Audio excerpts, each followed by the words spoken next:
Mukunda jewellers మొట్టమొదటి factory outlet August 15 సందర్భంగా freedom sale. జ్యువెలరీపై ఉన్న VA మీద ఫ్లాట్ 15% ఆఫ్. ఈ ఆఫర్ ఆగస్టు 14 నుండి 17 వరకు. విచ్చేయండి ముకుందా జ్యువెలర్స్. సింధు జలాల విషయంలో భారత్పై యుద్ధోన్మాద వ్యాఖ్యలు చేస్తున్న పాకిస్తాన్ నాయకత్వాన్ని భారత్ తీవ్రంగా హెచ్చరించింది. పాకిస్తాన్ దుస్సాహసానికి దిగితే హానికర పరిణామాలు ఎదుర్కోవాల్సి వస్తుందని స్పష్టం చేసింది.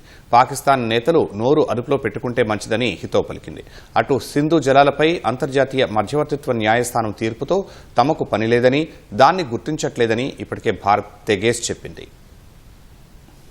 సింధు జలాల విషయంలో నోరు పారేసుకున్న పాకిస్తాన్కు భారత్ తీవ్ర హెచ్చరిక చేసింది.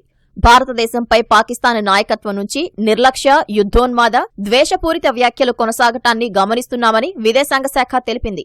సింధు నదిపై భారత్ కట్టే ప్రాజెక్టులను క్షిపణులతో పేల్చేస్తామని పాక్ ఆర్మీ చీఫ్ మునీర్ తన నోటి దురుసును ప్రదర్శించగా, ఇండస్ వాటర్ ఒప్పందాన్ని రద్దు చేసి పాక్కు చెందిన నీటిని భారత్ లాక్కునే ప్రయత్నం చేస్తే తగిన గుణపాఠం చెబుతామని పాక్ ప్రధాని షహబాజ్ షరీఫ్ హెచ్చరించారు. భారత్తో యుద్ధం చేసేందుకు ప్రతి పాక్ పౌరుడు సిద్ధంగా ఉన్నాడని బిలావల్ భుట్టో అన్నారు.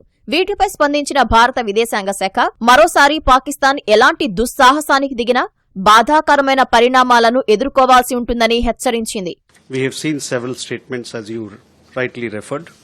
We have seen reports regarding a continuing pattern of reckless, warmongering and hateful comments from Pakistani leadership against India.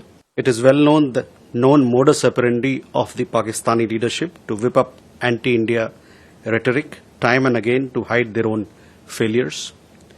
Pakistan would be well advised to temper its rhetoric, as any misadventure will have painful consequences, as was demonstrated recently. Sindhu జలాలను ఒప్పందం ప్రకారం పాకిస్తాన్కు బదలాలని అంతర్జాతీయ మధ్యవర్తిత్వ న్యాయస్థానం భారత్కు నిర్దేశించడాన్ని విదేశాంగ శాఖ తప్పుపట్టింది. Arbitration court చట్టబద్దతను, సామర్థ్యాన్ని భారత్ అంగీకరించలేదని స్పష్టం చేసింది. తప్పుదారి పట్టించే సూచనలను భారత్ తిరస్కరిస్తుందని, దాని ప్రకటనలు తమ అధికార పరిధికి దూరంగా ఉన్నాయని తేల్చి చెప్పింది. కోర్ట్ ఆఫ్ ఆర్బిట్రేషన్ తీర్పు భారత జలాల హక్కులపై ప్రభావాన్ని చూపబోవని భారత్ ప్రకటించింది. పాక్ సీమాంతర ఉగ్రవాదానికి ప్రతీకారంగానే సింధు జలాల ఒప్పందం నిలిపివేసినట్లు వివరించింది. గాజాలో ఇజ్రాయెల్ మారణ హోమంపై స్పందించిన భారత విదేశాంగ శాఖ పాలస్తీనా, ఇజ్రాయెల్ రెండు దేశాల ఏర్పాటుకు భారత్ మద్దతిస్తుందని స్పష్టం చేసింది. See, our position on the conflict has been clear and consistent. There has been no change.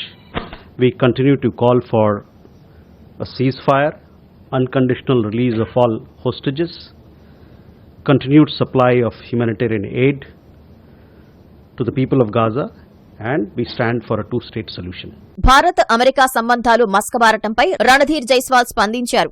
Bharat America ఉమ్మడి ప్రయోజనాలు, ప్రజాస్వామ్య విలువలు కలిగిన వ్యూహాత్మక భాగస్వామ్యాన్ని పంచుకుంటున్నాయన్నారు. ఇరు దేశాల సంబంధాలు అనేక మార్పులు, సవాళ్లను ఎదుర్కొన్నాయని వివరించారు. పరస్పర గౌరవం, ఉమ్మడి ప్రయోజనాల ఆధారంగా రెండు దేశాల భాగస్వామ్యం ముందుకు సాగాలని ఆశిస్తున్నట్లు పేర్కొన్నారు.